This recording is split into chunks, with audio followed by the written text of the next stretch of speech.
और हमारे ब्रज में यदि आप खोजने जाओगे तो ऐसे कितने संत होंगे जो वर्षों से बिहारी जी नहीं गए, वर्षों से राधा रमन जी नहीं गए, वर्षों से दर्शन करने के लिए नहीं गए, लेकिन उनकी नाम निष्ठा, 1-1 लाख 2-2 लाख नाम जप करते हैं ठाकुर जी का, इतनी नाम में निष्ठा।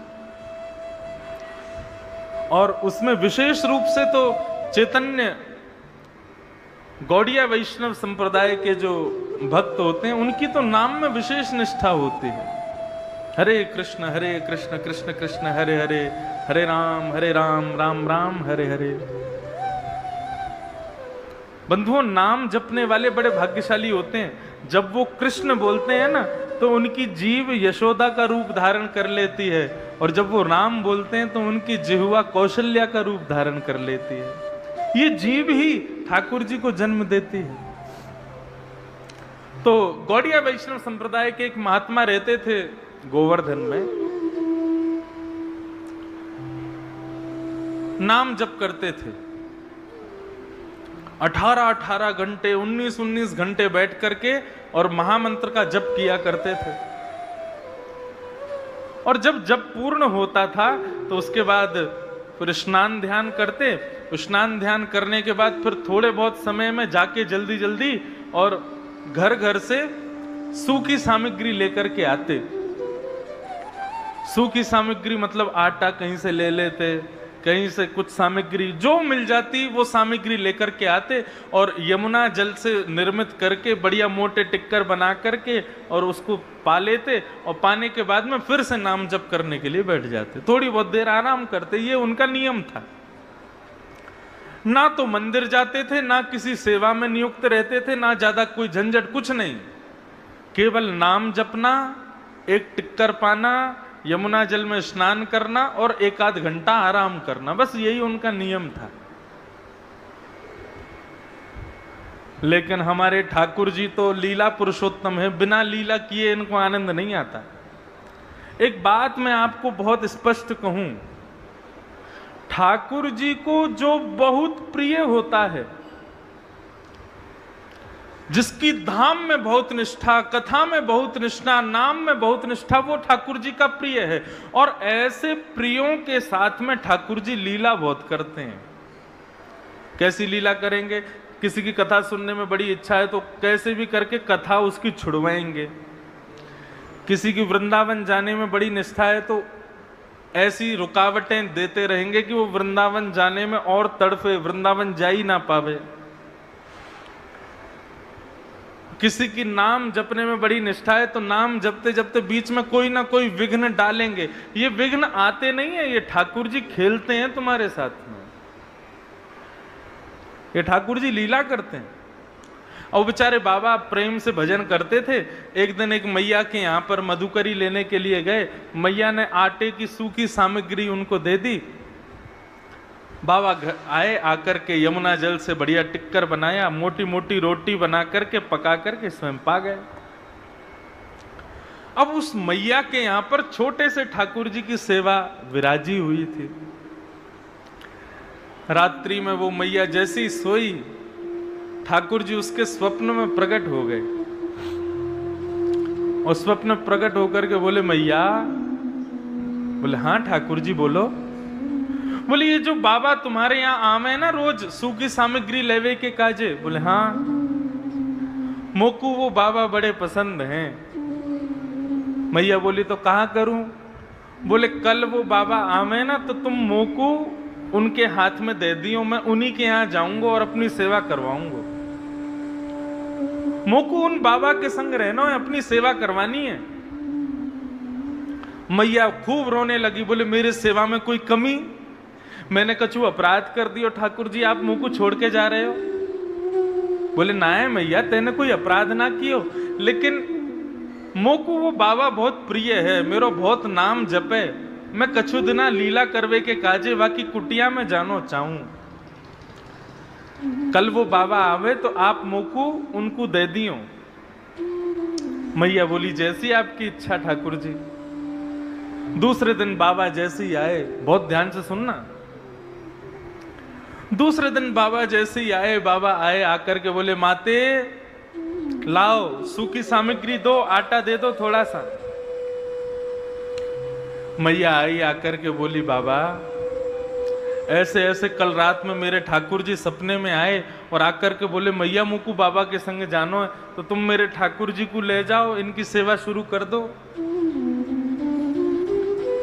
बाबा बोले मैया हमसे सेवा करनो ना आवे, हमसे श्रृंगार वगैरह ये सब हमारे बस की बात ना है, हम तो नाम जप सके, नाम जपवे में हमारी बड़ी निष्ठा है, लेकिन हमसे सेवा नहीं होगी।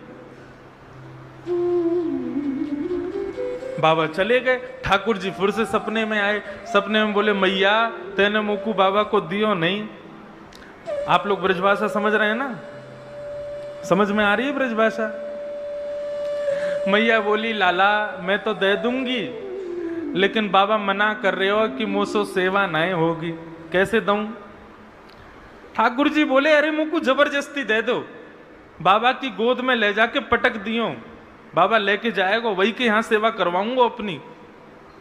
अब देखो ठाकुर जी की लीला, यहां मैया के यहां बढ़िया ठाठ से सेवा चल रही है, 8 समय भोग लग रहा है, सुबह शाम आरती हो रही है, बढ़िया सुंदर पोशाक धराई जा रही है, लेकिन ठाकुर जी की रुचि नहीं है। ठाकुर जी को वहीं कुटिया में जाना है जहाँ कोई व्यवस्था नहीं है, जहाँ पर भोग लग नहीं सकता, जहाँ पे कुछ शयन की व्यवस्था नहीं, राग की व्यवस्था नहीं, भोग आरती की व्यवस्था नहीं, उनको वहां जाना है। अभी ठाकुर जी हैं पता नहीं कहाँ रीझ जाते हैं। दूसरे दिन बाबा आए तो मैया अपने ठाकुर जी को लेकर के आई और बाबा की गोद में रख दिया। बोले मेरे लाल जी को आपके संग जानो है, अब मना मत करियो, आप इनको स्वीकार करो।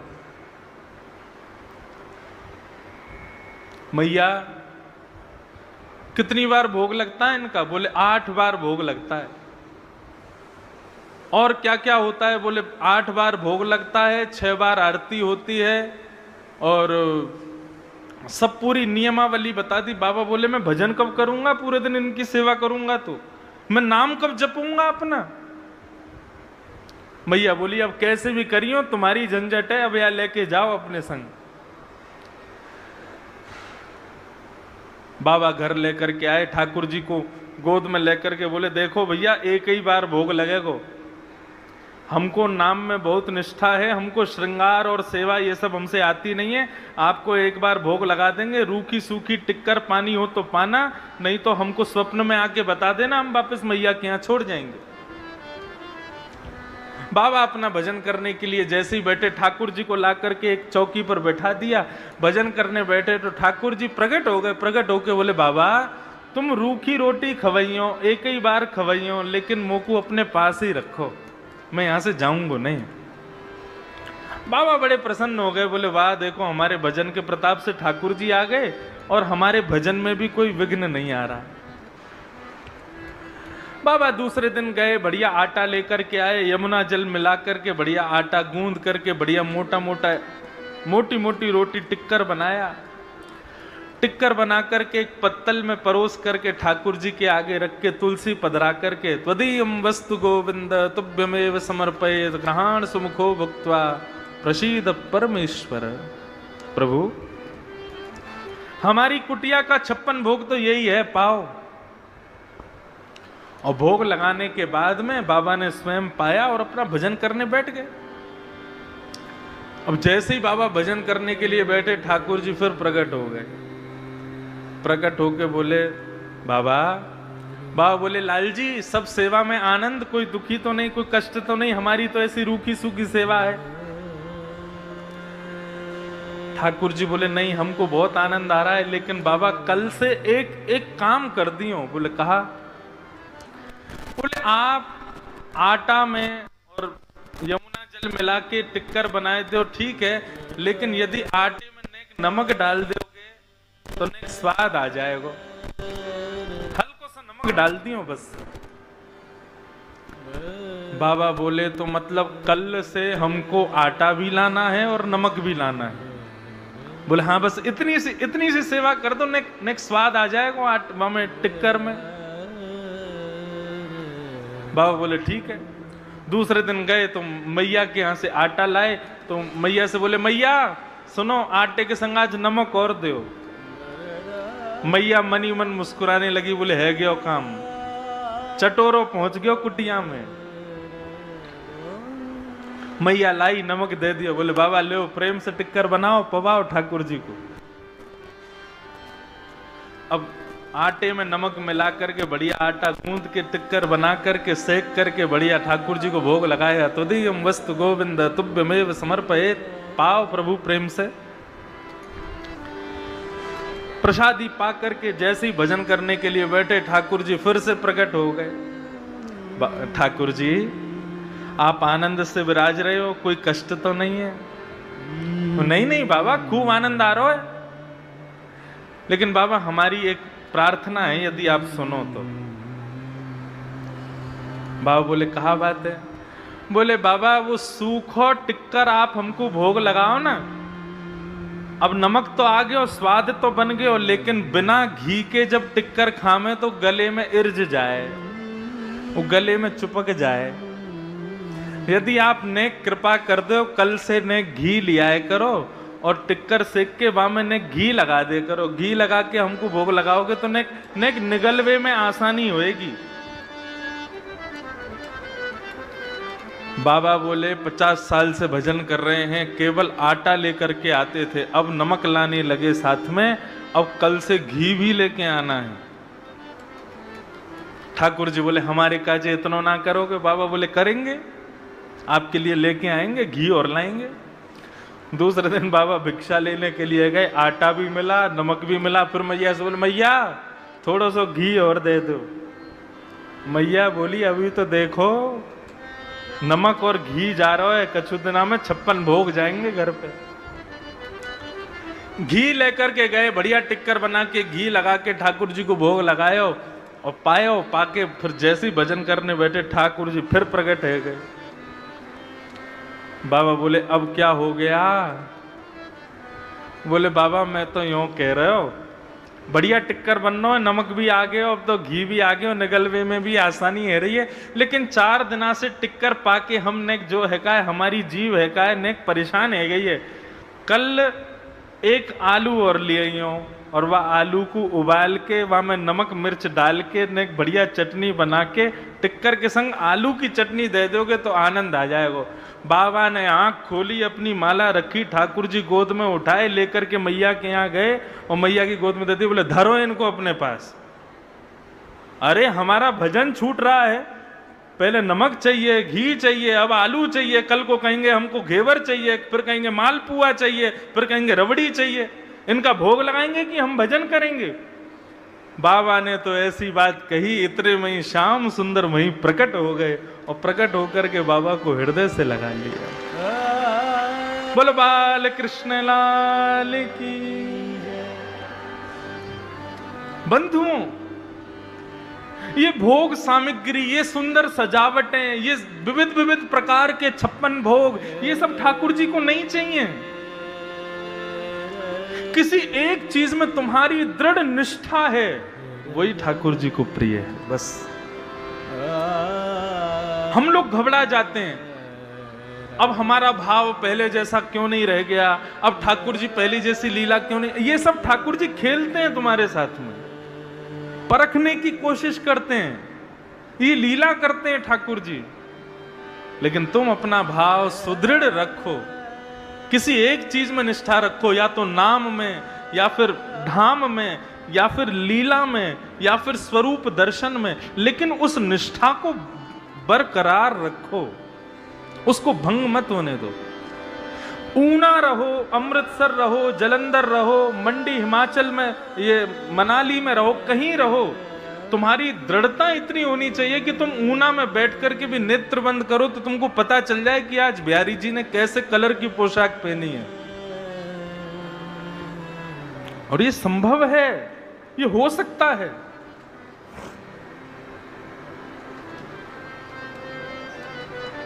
इसलिए श्रीमद् भागवत के प्रारंभ में परम सत्य को वंदन किया गया। ये परम सत्य क्या है? भगवान का नाम ही परम सत्य है। हरे कृष्ण कृष्ण कृष्ण हरे हरे, हरे राम राम राम राम हरे यही परम सत्य है। एक दिन इसी महामंत्र का सहारा यदि अनवरत बना रहे तो इसी मंत्र के सहारे से यहीं कहीं ऊना की गलियों में घूमते हुए, यहीं कहीं ऊना के खेतों में विचरण करते हुए, गैया चराते हुए श्याम सुंदर के दर्शन है जाएंगे। वृंदावन कोई एक स्थान का नाम नहीं है बंधुओं, वृंदावन एक वातावरण का नाम है। और वो वातावरण आप स्वयं प्रकट कर सकते हो अपने आसपास।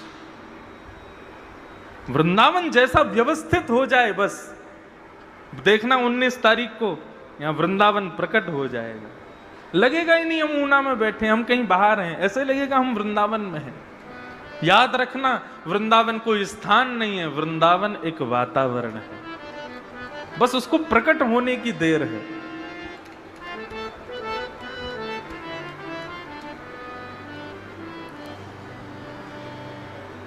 सत्यम परम धीमहि, हम परम सत्य को वंदन करते हैं।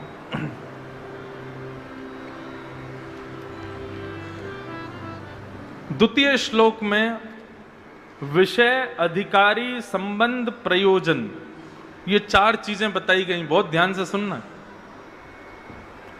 धर्म प्रोजित कई तवोत्र परमो निर्मत्सराणां सतां वैद्यम